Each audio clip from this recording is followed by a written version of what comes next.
Welcome to a new edition of the Neon Jazz interview series with jazz instrumentalist, arranger, composer, and educator Reginald Chapman. He spoke at length about his latest 2018 CD called Prototype.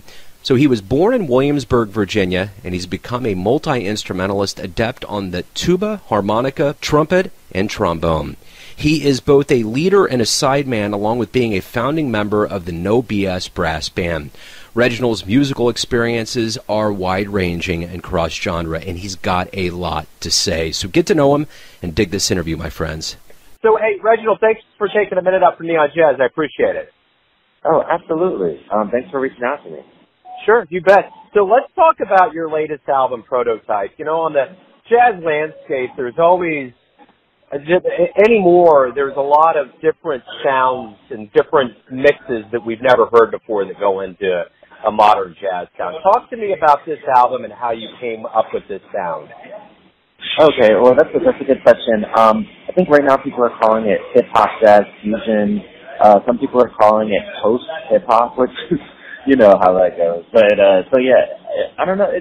Short answer is, like, it's just an amalgamation of all of my experiences. That's the easy, low-hanging fruit. So, like, but yeah, I mean, it has a lot to do with Richmond, Virginia itself.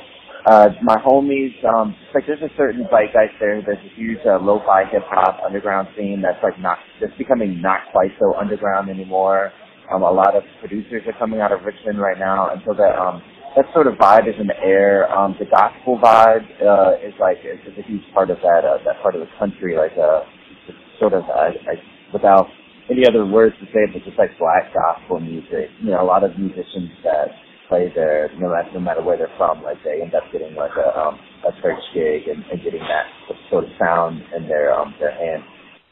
So I in 2011, Jim Pugh, who's a trombone master in New York, he's like one of the most recorded trombone players in history. He gave me a fellowship to go out to the University of Illinois. And while I was out there, I had always, before going, I had always wrote a lot of music and did some arranging, but never like on pen to paper. It was always kind of in the air. I didn't have that training. And I studied classical music in undergrad and wasn't really huge on the theory side. So I could kind of use my intuition and friends and community, and you know, we create a lot of stuff. So I wrote a lot of music before then, but going out to the University of Illinois, I learned how to arrange from that Chip McNeil, who was a Grammy Award winner. He did the arrangements for Arturo Sandoval's Hot House. He was Maynard Ferguson's music director for a long time, along with lots of other things on his resume. So I learned how to do a lot of arranging and really check some stuff out, and kind of ended up transcribing a lot of myself and like writing a lot of this stuff down. My first year there, I wrote out Hoodie. Hoodie was written in 2007, 2008. So I finally arranged it out and was able to, like, you know, give the sheet music to people to play and everything. So after like that kind of hiatus, I came back to Richmond and got with my homies. And unfortunately, University of Illinois was cool, but like no one really understood the sound I was going for with my music. You know, the sort of post-rock world is very important to them, and you know, and that's fine. You know, that's really cool. Like everyone's studying and trying to figure it out. But coming back to Richmond, I was able to bring my music and have cats, you know, that I've known forever. I've known Devon Harris from Butcher Brown since, you know, 2004. I've known all these cats for a long time, and they knew exactly the sound I was going for. And it was just kind of my ideas finally distilled, meeting like the raw nature of Richmond musicians, Richmond, Virginia. And I think that's the sound. I mean, that's where it's coming from, and you can kind of hear it. I'm a long-time founding member of No BS Brass. You can kind of hear that influence in there.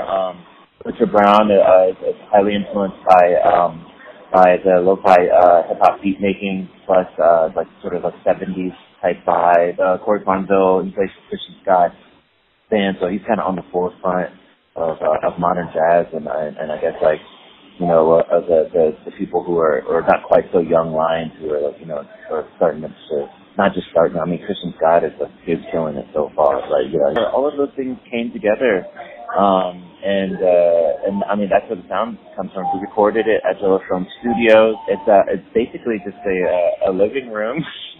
This guy's living room that he quasi converted, so it's got this, and he's super into outboard gear, but he really knows how to use it, and so that gives it that kind of dank sound. It gives it that sort of dark dank sound that you have there. So did you come through Kansas City this summer with the band? Let's see. I did not. I was touring with David Matthews, the big band out in Japan at the time. Okay. Let's see. Jim Pugh was playing. I don't know if you know about David Matthews in the Manhattan Jazz Orchestra, but yeah, it was pretty awesome. So no, I'm at the moment I'm kind of with the brass band. I'm kind of a guest artist, guest OG star, if you want to say it that way. Cool. So I'm only playing with them like on a about 40% basis. I just did the most recent run out where we played Monterey Jazz Festival, which was pretty amazing. So you grew up in Williamsburg, Virginia. Absolutely. Talk to me about your childhood. What jazz albums did you listen to? How did you get involved with music? Oh, that's great. Let's see. So it all kind of started. I mean, obviously, like I said, I went to this church, Mount Pleasant Baptist Church, and my mom, she at some point she just decided, well, let's go back. My the first album I ever had, first CD I ever had was Tony Braxton, and I guess I was maybe 10, 11, 12 years old. And before that, I remember my dad used to listen to Marvin Gaye. We used to listen to Tears for Fears. And so a lot of Feel. I don't know how to Feel. I remember listening to Feel. And then lots of Motown vibes. And then they split up, and that's when I think me and my mom started going to church regularly, because it was like a family church. Like my ancestors are like buried in the back, in the the more I think about it, the more kind of amazing it is, especially in Williamsburg, where there's I don't know, African American history. Like our roots go really deep in that specific place, and then also considering the birth of our nation and the 13 colonies, like all of that stuff really happened in that area. But yeah, my first albums were post the Tony Braxton era. My first jazz album was Kind of Blue, and my stepdad was playing trombone. I was only allowed to listen to gospel music, and as like a way to not have to listen to gospel music all the time, I started listening to jazz, and my stepdad gave me this jazz record. He's like, dude, you should check out Miles Davis. It was the, what was it? It was the Ken Burns jazz, and I hated it, man. I thought it was Donna Lee was the first track, and I just did the sound quality wasn't good enough for me, I guess, or I don't know. It just wasn't accessible to me, and I felt like they were missing notes and stuff on the head of Donna Lee, and I was like, what is this? So I put it away, and then slowly, really got dug into it, and started listening. And then I guess that's where the jazz side of things really caught fire. Yeah, so that Wyclef Gordon with Ron Westray was one of my first ones, first trombone albums. J.J. Johnson on Walkin' was kind of maybe the first jazz trombone I ever listened to on my own. And I was in high school. Steve Turner, the band director, he had us do the essentially Ellington thing every year, and so I was listening to the Jazz at Lincoln Center band playing, Such Sweet Thunder and all of that stuff, and really eating that up. Pat Metheny, you can kind of hear the Pat Metheny vibes on Mysterious Hope of Glory. It was really especially I got into vinyl, and a lot of that early Pat Metheny on vinyl, especially American Garage, is a huge. I love that sound. I love the harmonic language, the way he's mixing the Americana sound with just more open forms and improvisation, all of that. And then I think a huge game changer was Dave Holland. I think that happened. I was about a junior in high school, and a friend of mine gave me that for my birthday. He had to order it from Russia or something, because this is super deep internet. So I don't know. Either way, that sound really like kind of changed the way I was, especially with Robin Eubanks and the way I was thinking about trombone. All the while, I'm listening to Kirk Franklin, all the gospel stuff, Kirk Franklin, Ty Tribbett, Fred Hammond, all of that stuff is still like going on in my life. Like my parents were super huge into that music, and then my dad, when I would visit him, he was into like straight up hip hop. Like he loved the No Limit stuff, all the like the super, especially like Louisiana South type hip hop. Also, Timbaland and Magoo, like, Timbaland's from PA. Yeah, so I guess all of that stuff was just kind of me, just going around in there, like still listening to classical stuff and whatever I could get my hands on. My little sister, she's, I think she's 21 now. So she's, I'm 32. I was old enough to feel like an only child in a certain sense. So a lot of my free time, I'm looking back, I've realized a lot of my free time was just me sitting and listening to records. It's kind of awesome. It's really good. Especially in Williamsburg, Virginia, there's nothing else. There's nothing else to do. So yeah, man, I mean, I guess that's the early days, that's the growing up in Williamsburg. And of course, like my band director, Steve Turner, he was huge, man. He got me playing at Busch Gardens. He gave me a lot of really early opportunities to play with amazing people. And especially being a bass trombonist, it's a very utilitarian instrument. A lot of people don't play that instrument. And so I was able to get into situations where otherwise there would be a waiting line. And I think that helped me grow a whole lot. I mean, I could keep going with the timeline if you want me to. but No, it's good. You're a multi-instrumentalist, too. I mean, you got the trombone, you got the harmonica, you got the tuba, trumpet. So what is it about that diversification for you? Why multiple instruments? Well, I mean, 2018, I mean, brass instruments, let's face it, are becoming more boutique at this point.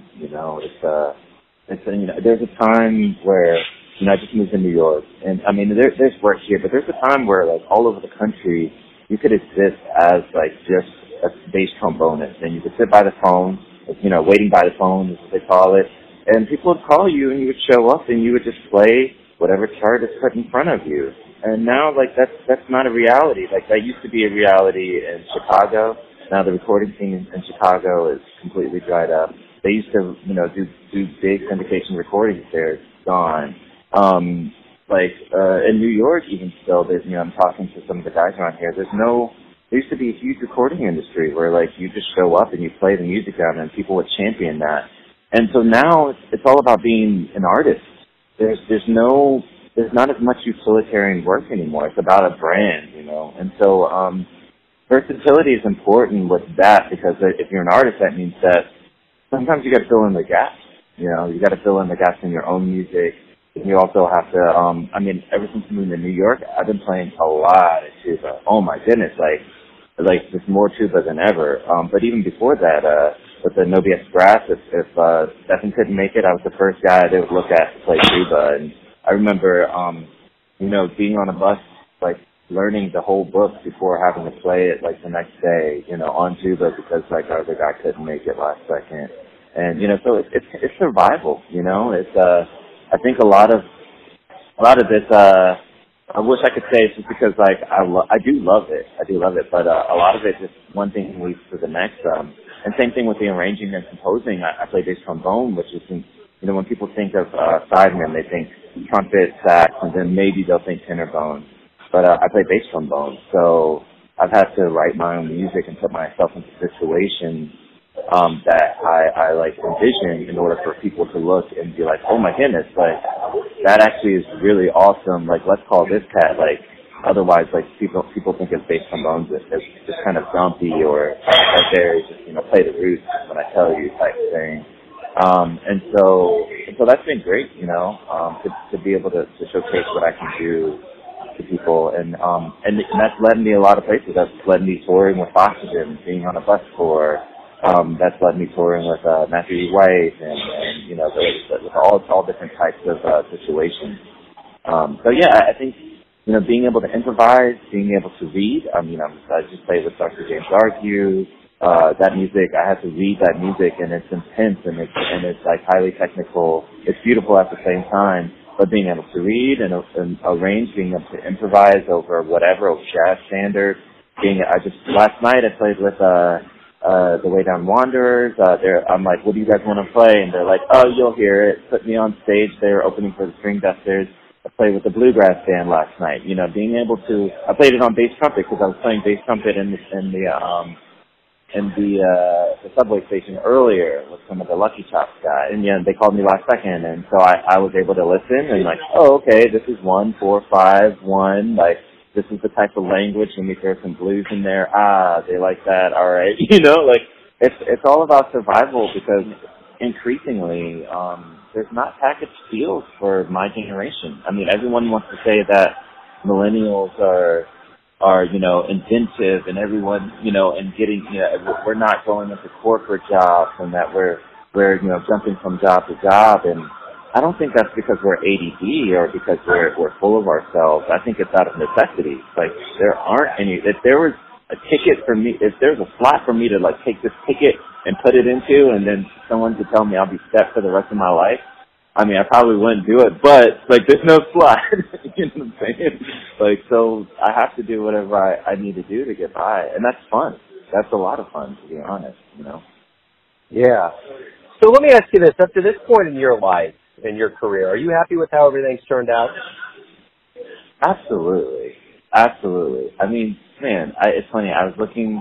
What is it? And turned out is a tough word because I'm still turning out. I still got 40, 50 years hopefully. My mentor Jim Pugh, he's reaching 70, and he's still playing better than ever. He's still making music. He's influencing people, and so turning out is a tough word, but the way things are, yes, the trajectory. I think that's a better way to say it. I'm really happy with the trajectory. Like, I've been all around the world now. I've played with so many different situations, and like, I have my own stuff. I've seen my own name on a queue in front of a venue, as well as like toured and played with my friends that like, I remember, my dude Marcus Finney is like my best friend in the world, and I remember, we call it the Donald Duck. We always say Donald Duck. We used to play on the side of the street in Richmond for just enough money to get some beans and Donald Duck orange juice to make it by, and now we're traveling and we're playing, and like, recently I just moved to New York. Recently I was, looking, putting all my stuff away and looking through old journals, and I had this sort of like dream list, where they say imagine yourself in 10 years, and it was kind of uncanny. I showed my fiance a lot of that list I've checked off, in a really big way, and including the stuff with the DMA. Like, I'm almost done with my DMA, moving to New York, being able to play with people, like having my own album out. I mean, 4 stars and downbeat, like Spotify Great Jazz right at the top, like, and it's not, it's still a trajectory. Like, all of the things are coming, are still coming by. Like, who's a big Funky Sam, I saw him. He was like one of my early influences on, what is it, come on, Dirty Dozen Brass, that album Medicated Magic. I saw him a few weeks ago at Brooklyn Bowl. He knew who I was giving me a pat on the back, immediately, and just, and that felt good. Like, that was like, oh my goodness, it's like, it's cool to look back and see the albums I listened to and the things that I aspired to, and realize that now, like, my iTunes playlist is like turning into social media. Like, these are from, like, people that are influencing me to people now that I'm starting to rub elbows with, and that's a dream come true. Especially considering there's so many naysayers. Oh my goodness! Like, there's so many people that are, that don't believe in following your premonition, because it's risky, and that's unfortunate. But yeah, I'm super happy about it. So let me ask you this very simply: why do you love jazz? Simply. Yeah, that's really funny. No, I mean, there's a lot of facets to that. A huge part of it, something that I'm coming into more recently, something I'm realizing about this music is that it's a history of of us. It's a history of Americans, I've just recently been studying Schoenberg's treatise on common practice theory, which is really cool because, as well you know, Schoenberg was an atonalist and he was really into integrated serialism and all of that stuff. But yeah, just like really thinking about harmony in Europe. Just think about Europe, and he talks about other things, but thinking about like that thing, and then listening to African rhythms. And I'm not trying to be reductionist and say that like jazz is Europe and Africa mixed, but like the fact that like so many influences in music and can like come together and create this thing that influences other things. I mean, hip hop comes out of like soul comes out of jazz, and hip hop comes out of soul and jazz and sampling that stuff and all of that. I mean, it's direct. Like you can listen to the masses, and as far as like the actual physical masses, like dude, that Tribe Called Quest song comes directly out of jazz. Like they chopped up some jazz and like now it's now whatever. But like I mean, I guess I'm kind of babbling here, but my favorite part is just like, for lack of a better word, is like the postmodernism of it, and it's like truly American. Like when and especially moving to New York, like you walk around, there's just so many people. Like everyone's finally doing their 23andMe's, and especially Americans, like, and it's just all over the spectrum. Like we're a huge melting pot. I mean, and I think that it's cool that there's an auditory way to express that. But I think going even deeper is this music is freedom for people that look like me historically. And I'm not saying it's just Black American music in that like there aren't other champions, but like this was a chance for people that look like me to show the world that like we can hang in so many we're more than you think we are, and like in an undeniable way. Because the thing about it is like I've traveled a bunch, and I've traveled to places where people are used to seeing people that look like me, and they're standoffish, and I'm not saying that they're hating me, that they're not used to it, But then as soon as the horn comes to my face, and as soon as I play, especially torn with like a diverse band, as soon as we play, man, like during set break, all of those same people who. Like everyone just opens up. It's cool. It's music. Music especially when it's undeniable. Like music can really bring us together, and the improvisational aspect of it is a huge part of it as well. Like the freedom of expression. Be like, this is me. I can say like I can work out the stuff I've been thinking about and having people appreciate that or not or whatever. I think that's life. I think it's just living life in broad strokes, and I really appreciate the improvisational aspect of it. So everything's going to come down to this. This is my final question for you, and it is this. Everyone has a version of who you are, perception of who they think you are, your family, your friends, your fans, but you know yourself. So tell me, who do you think you are? Who do I think I am? Who do you think you are? Who do you think you are? Oh man, that's a good question. I've been trying. I am what I've done lately, I guess, because I kind of want to say who I'd like to be. But who do I think I am? I mean, the truth is, I'm just the dude just trying to make it, And by make it, I mean I want to be able to wake up and make music at a high level with amazing people that I know and love until the day that I die, and hopefully that'll be I'll be an old man. That's the end game. The end game is because I believe this is such an important thing. Like, I believe what I do, it frees other people to pursue themselves and pursue. I can say I pursued my dream, and I can say that the dreams have come true and come to fruition. And I want everyone to be able to know that it's possible to believe in themselves in spite of whatever.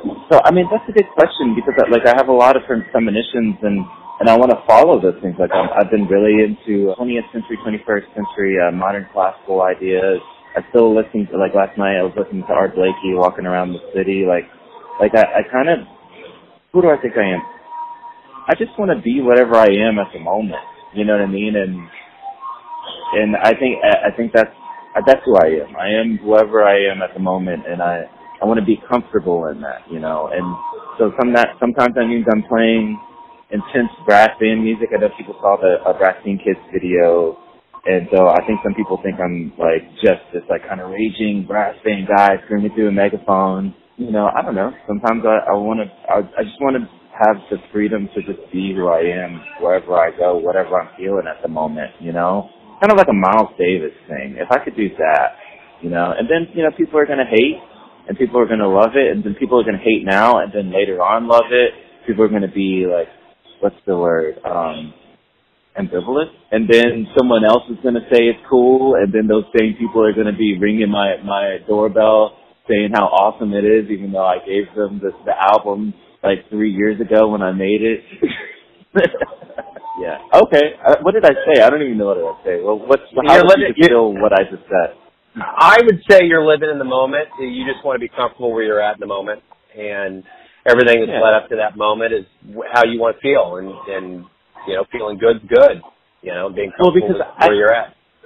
Yeah, because I think what's important about all of this, and I think it's important to remember that, like, I mean, like at least for me, none of this has been a flash. Like, none of this has just happened overnight. Like, all of this, everything has led up to now, and I'm glad it works that way, because now I know that, like, I mean, dude, like, some of the music on this album, like, was conceptualized like 10 years ago. You know what I mean? Like, the album was recorded like 3 years ago. Like, you know what I mean? Like it's like all of this stuff is the fruits and labors of you know, of time spent and process and like and relationships made and like and you know, albums checked out and like, you know, bad demos and good demos and recordings and playing major sevens over dominant chords, you know, whatever.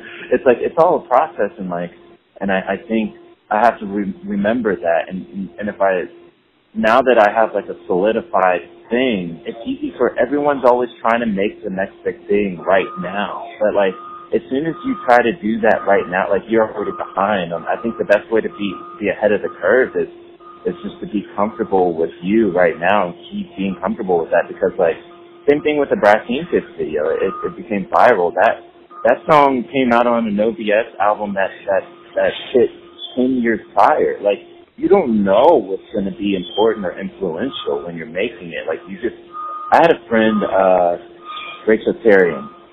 You got to check her out. I love this lady. She's a huge influence of mine. Her playing is amazing, and her work ethic is amazing. And I showed her some stuff, and I was like, dude, what do you think of the solo? And like, I'm like smiling, and she was like, she's got this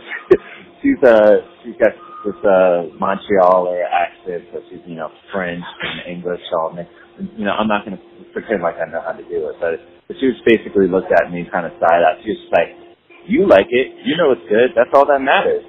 She was like, it doesn't matter how I feel about it. Like, and I think that's the way to go. Like, even wherever you are, you know, there's going to be pressures to try to be this thing or that thing. And ultimately, sometimes those pressures can be petrifying. Like, they will stop you in your tracks.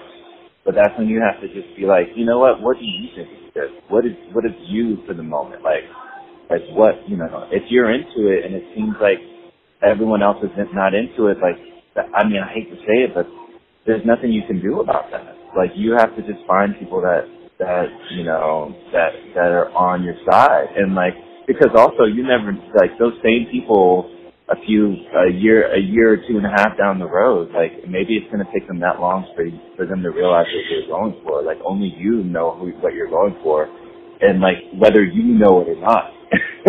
Sometimes you don't recognize, only you know what you're going for, and you don't trust that and believe that, you know.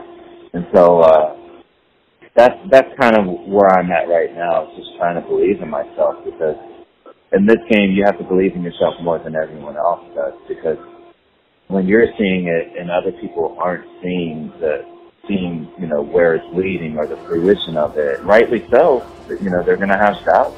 And if you let that stop you, you'll never see what you're seeing through. You're not going to see it through to its final product. That's a great way to wrap everything up. Reginald, thank you for taking some time out for Neon Jazz to talk about your new album and to talk about your life. Absolutely. I appreciate it. Thanks for listening and tuning in to yet another Neon Jazz interview, where we give you a bit of insight into the finest players in Virginia, New York City, Kansas City, and spots all over the world, giving fans all that jazz. And thanks to Reginald for his time, his cool, and his music. If you want to hear more interviews, go to Famous Interviews with Joe Domino in the iTunes Store. Visit neonjazz at youtube.com, and for everything Neon Jazz, go to the neonjazz.blogspot.com.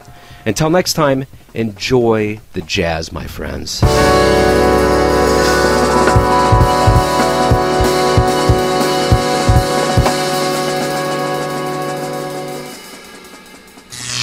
Neon Jazz.